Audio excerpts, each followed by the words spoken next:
Toi Moi, I think is how you pronounce the name of the next song from Epic Narratives. I can't believe we're already getting towards the end. I mean, obviously we had to skip over quite a few tracks that I'd already heard, so it wasn't first reaction time for them. Those videos are still in the playlist linked below if you want to see my track by track of every single one. But before I get on to promoting more videos, let's talk about this one.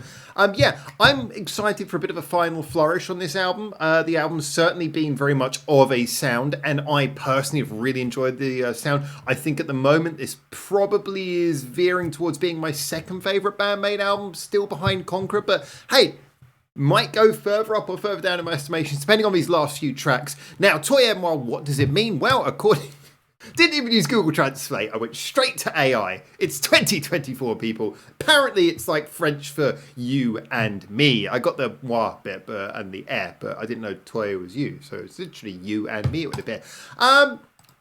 Interesting. Don't know if they're going to sing in French. Kind of would be cool if they did. Interesting that when they did that song with the warning, they didn't speak in Japanese and Spanish, which would have been awesome. They both spoke in English. So I'm not thinking we're going to get French on this 2-minute 56-second long song. But let's find out. I might get surprised. Either way, I'm just kind of intrigued to know. Is it going to be a song that sticks to the very effective thesis that this album appears to be following? Sorry, I've just got headphones everywhere. That did not go the way I expected. The worst. Seriously, they have landed pretty close to my feet, just looped around my hand and fell. Is this going to be in keeping with the very effective thesis that this album's songwriting seems to be based on? Is it going to go in a different direction? Who knows? Let's jump in. I've waffled enough. Toi Moi, BAND-MAID. Oh shit! I haven't got the sound on. You could hear it. I couldn't. Let's go.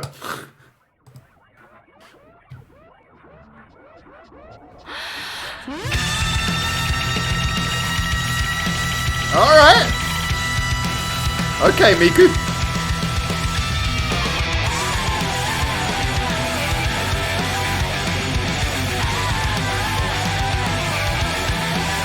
That is a powerful intro, but you got to follow it up.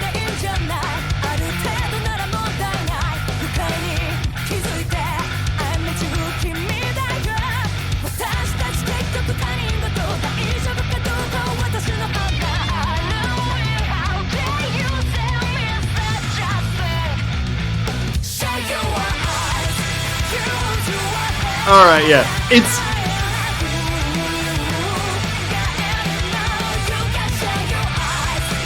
definitely a headbanger, but God, is it leaning into it. Loving the riffing. That's a great riff.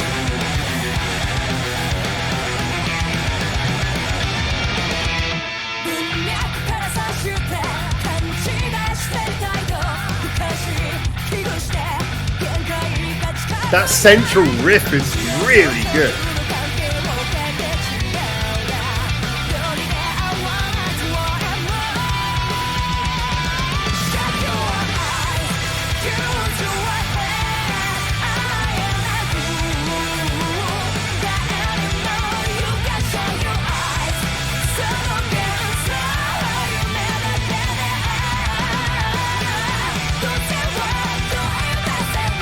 That's a strong melody over the top as well. Alright, bridge can make or break a song. What are we going to do?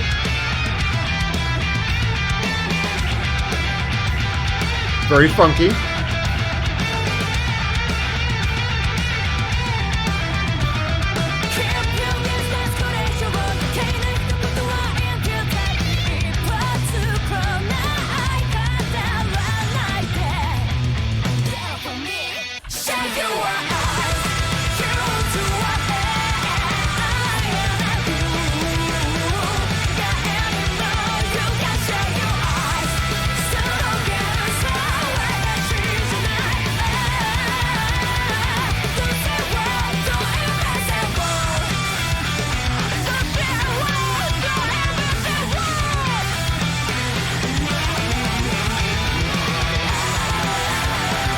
Alright. Nice solid ending here. That's going to be good live. That's going to be a good one live. And a very sudden ending. Yeah, okay. So this one's a curious one. There's a lot to take in there, a lot to take in, which is funny because at its core, the songs, again, it's got a simple thesis and it's stuck to it, but again, with so much nuance. You know, the basic idea of the song could be described pretty simply, but then all of the interesting intricacies that are happening inside of it are kind of what make it so cool, you know, so much better than it otherwise would be, perhaps in the hands of a lesser band.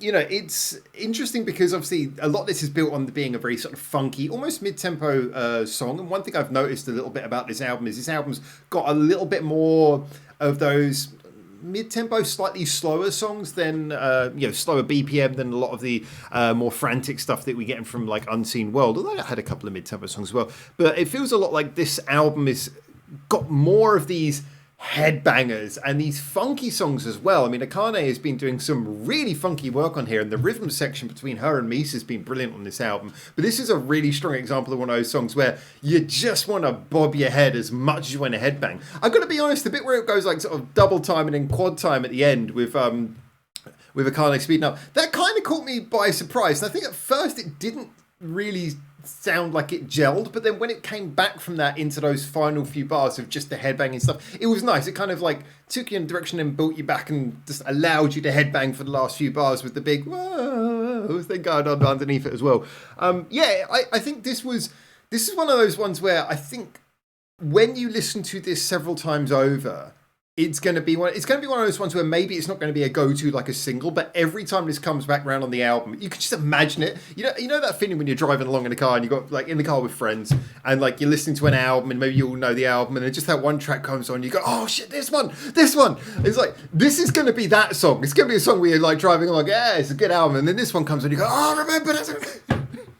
And so everyone starts headbanging away. I mean, it's that kind of song, you know.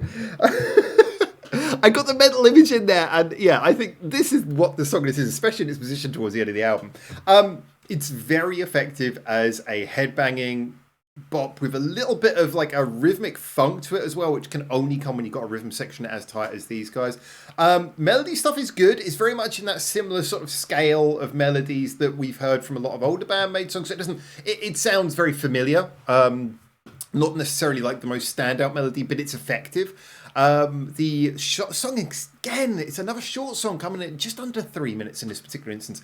I know some people don't want songs to be short, and I think you write a song as long as it is. If the idea feels comfortable as a short song, that doesn't mean there's anything wrong with it. It just means that's what feels comfortable, and it feels here there's a lot of punchy ideas. For these songs as a general, not being the fastest BAND-MAID songs, they're quite concise. There's no wasted air, there's no wasted time, there's no bit where the song just feels like it's bedding in for no reason. Every song feels like it's going on a journey to somewhere and finishing.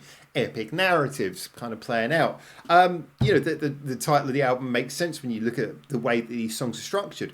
I just really think that this one was an example of, again, not that kind of melody or identity or something that's going to stand out as, that's one of the standout moments in the album, so much as this is one of those songs where you're just going to be very glad when it comes around. And again, it adds colour to the album. It is that little bit different. It is definitely the headbangy riff kind of song. It's got a little bit of a metal pedigree underneath it, that sort of riffing nature.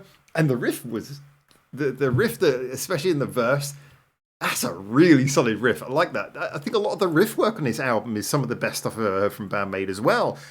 Structurally, the album's great. This is going really well. So, Toi, there's not a huge amount to say about this, except for this is definitely one that I think would be a lot of fun live. It's going to be that surprise ghost hit where, you'll forget about it for a few months, then it will suddenly go on. You'll be like, yes, this is good music. If you've been watching my entire track by track, I apologise. But that's where we are with this now. It's good music. Anyway, there's my thoughts. As always, get in the comments, tell me what you think. And until I hopefully see you very soon in Japan for the next one of these, which will hopefully be the next track, which is called Tamaya. Until then, for now, ciao, ciao.